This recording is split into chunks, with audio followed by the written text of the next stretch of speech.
Sometimes the truth doesn't need to be shouted. Sometimes it only needs to be shown. And the silence that follows can break everything apart.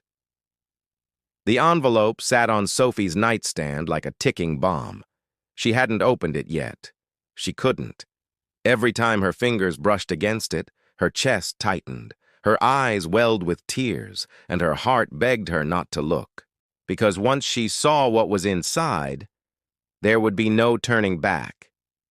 But silence was killing her too. The whispers in town had grown louder since dinner night. Mark's charm wasn't enough to silence them anymore. Everywhere they went, people seemed to know something, sense something. And Sophie felt it like poison in the air.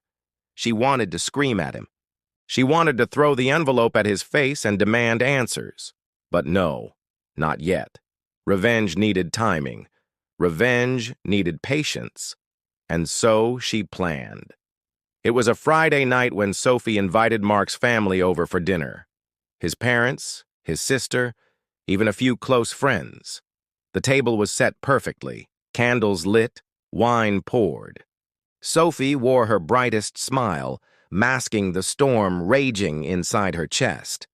Mark was almost giddy, as if the gathering was his chance to prove everything was still perfect.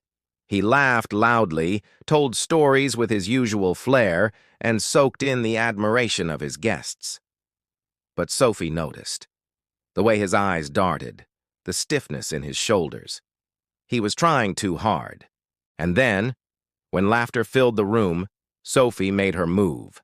She stood up, her hands trembling slightly, and placed the envelope right in the center of the dining table.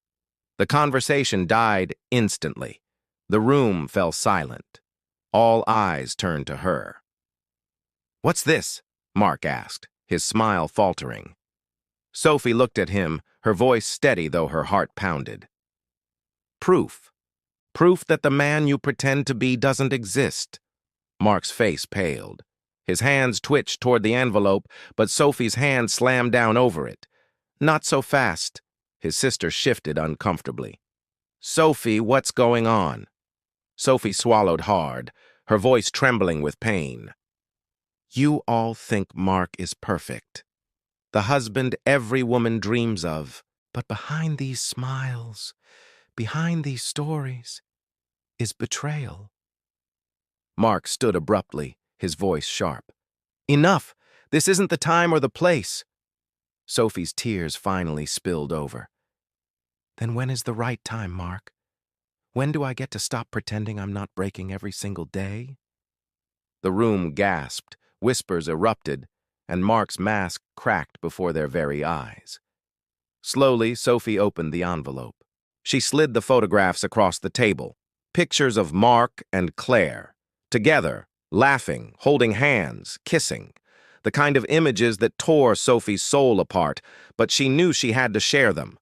The guests froze in shock. Mark's mother covered her mouth, tears brimming. His sister whispered, "Mark, tell me this isn't real." Mark's face burned with fury and fear. He tried to grab the photos, but Sophie shoved them closer to his family. "Look at them. Look at the truth I've been living with while you all praised him." Mark's voice shook with anger. "You think you've won? You think humiliating me fixes anything?" Sophie's voice cracked, her pain raw. "No, Mark, nothing fixes this. But at least now, I don't suffer alone." The silence that followed was unbearable. His friends avoided his eyes, his family sat in shock, and for the first time, Mark had nowhere to run, no story to spin, no lie to cover his tracks. He stood there, trembling, rage flickering across his face, but underneath it, fear, real fear.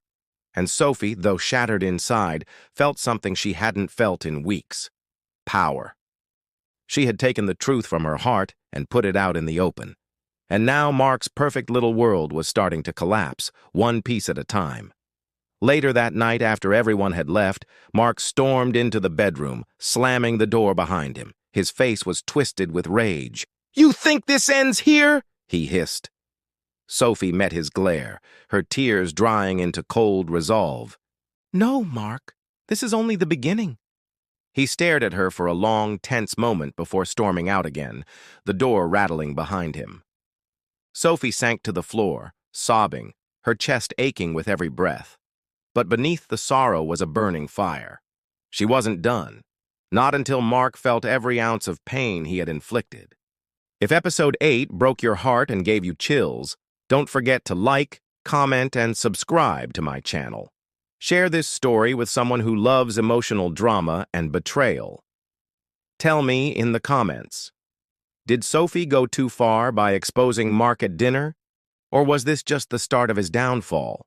Don't miss Episode 9, where the consequences of Sophie's bold move spiral out of control.